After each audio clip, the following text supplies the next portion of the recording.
guys. Hai guys, kita lagi di Baduy. Kita udah nyampe Baduy luar. Indonesia dikenal sebagai negara dengan kekayaan budaya dan keanekaragaman etnis yang luar biasa. Salah satu suku unik yang menarik perhatian adalah suku Baduy yang mendiami wilayah Kabupaten Lebak, Provinsi Banten. Suku ini terkenal karena mempertahankan tradisi leluhur mereka dan menolak modernisasi, membuat mereka menjadi simbol kehidupan sederhana dan harmoni dengan alam. Dan uniknya, ternyata ada beberapa asal-usul yang mengaitkan terkait asal-usul budaya Baduy itu sendiri.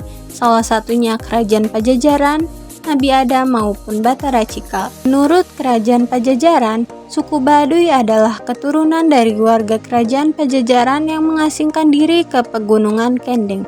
Dan menurut Batara Cikal, suku Baduy adalah keturunan dari Batara Cikal, salah satu dewa yang diutus ke bumi. Dan menurut Nabi Adam, suku Baduy adalah keturunan dari Nabi Adam yang diyakini sebagai nenek moyang pertama mereka. Suku Baduy hidup bercocok tanam dan mempertahankan kesederhanaan, ketulusan, dan ketaatan pada titah leluhur. Mereka juga memiliki kepercayaan sendiri, yaitu Sunda Wiwitan.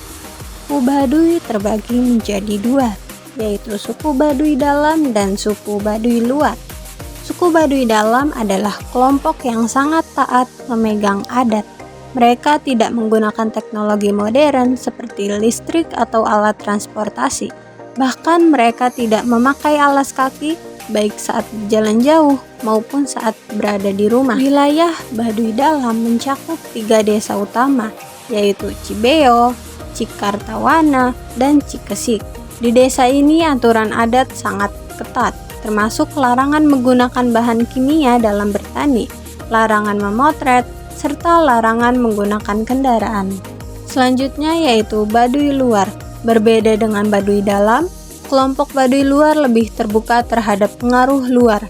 Meskipun masih memegang adat istiadat, mereka sudah menggunakan beberapa teknologi sederhana seperti lampu minyak atau sepeda. Mereka sering menjadi perantara antara dunia luar dan Baduy Dalam. Suku Baduy mempraktikkan kepercayaan Sunda Wiwitan, sebuah ajaran yang mengedepankan harmoni antara manusia dan alam. Dalam tradisi mereka, Gunung Kendeng dianggap sebagai tempat suci. Mereka percaya bahwa menjaga keseimbangan alam adalah kewajiban utama dari manusia.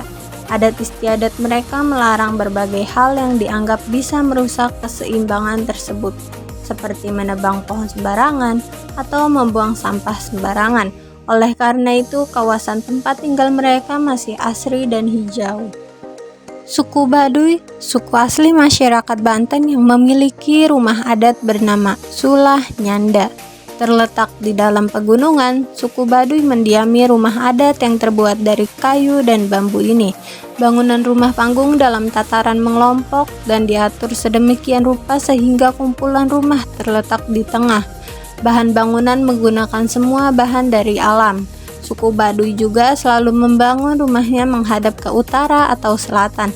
Hal ini dilakukan agar rumah mereka dapat sepenuhnya terkena sinar matahari. Selain itu, ciri khas utama dari suku Baduy sendiri itu adalah pakaian tradisionalnya, yang dimana pakaian suku Baduy Dalam dengan suku Baduy Luar itu berbeda.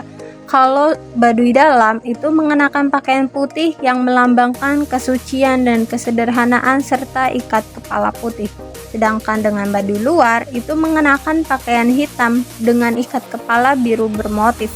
Pakaian mereka dibuat secara tradisional dari kapas yang dipintal dan dijahit sendiri. Salah satu tradisi penting dari suku Baduy adalah Seba Baduy, sebuah upacara tahunan di mana masyarakat Baduy berjalan kaki ke pusat pemerintahan Provinsi Banten untuk memberikan hasil bumi. Tradisi ini melambangkan hubungan harmonis antara suku Baduy dengan pemerintah. Nah, acara adat di Baduy itu ada apa aja sih?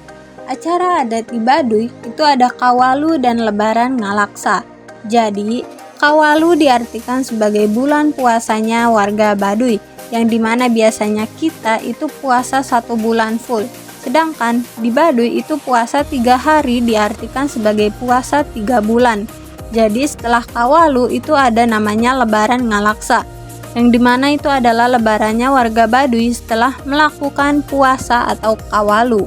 Nah, yang uniknya di sini adalah setelah Ngalaksa atau lebaran, untuk warga Baduy yang ingin ada acara itu harus menunggu dulu. Jadi selama melakukan prosesi Kawalu atau puasa itu tidak boleh ada acara walaupun acara tersebut acara pernikahan. Nah, untuk perjodohan itu biasanya Baduy dalam dengan Baduy luar agak sedikit berbeda. Kalau Baduy luar itu bisa mencari jodohnya sendiri, gak harus dijodohin sesama warga Baduy. Nah, berbeda halnya dengan Baduy dalam, yang dimana untuk pernikahan biasanya warga Baduy dalam itu dijodohkan. Jadi kalau udah satu ya satu, gak bisa bercerai, soalnya dijodohkan. Nah, untuk proses pemakaman di Baduy itu bisa dilihat dari acara adat yang ada di Baduy luar maupun dalam. Jadi semisal hari Jumat itu ada acara adat di Baduy dalam atau luar, maka ditunda sampai hari Sabtu. Nah, jika hari Sabtu sudah selesai, maka hari pertama dirayakan dan hari Sabtu misalnya hari Minggu, Senin, Selasa. Nah, dari hari Selasa itu dirayakan lagi hari ketiga. Jadi setelah hari Selasa sampai Jumat, hari Sabtunya baru dirayakan lagi hari ketujuh. Setelah hari ketujuh, warga Baduy telah selesai, tidak ada acara lagi. Dan katanya, menurut sejarah orang tua dan dilaksanakan oleh warga Baduy hingga saat ini, pemakaman setelah 7 hari sudah tidak ada apa-apanya. Jadi sudah tidak dirawat lagi makamnya. Dan ternyata warga Baduy juga sama seperti kita pada saat melayat kepada orang yang sedang berduka. Akan tetapi bedanya di sini, di hari pertama itu biasanya warga Baduy memberikan uang yang dimana diartikan sebagai sholawat dan untuk acara belanja untuk hari pertama.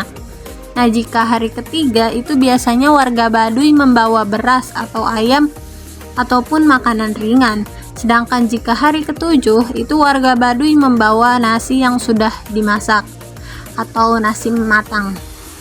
Nah, untuk proses pemakaman dan perayaan di Baduy dalam maupun luar itu sama saja.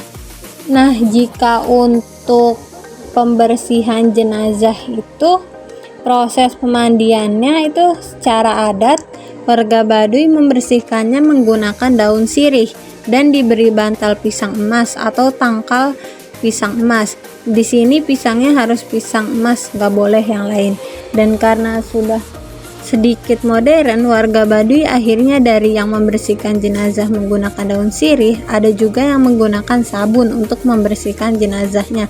Tetapi menggunakan daun sirih itu harus tetap ada karena itu syarat salah satu rukunnya.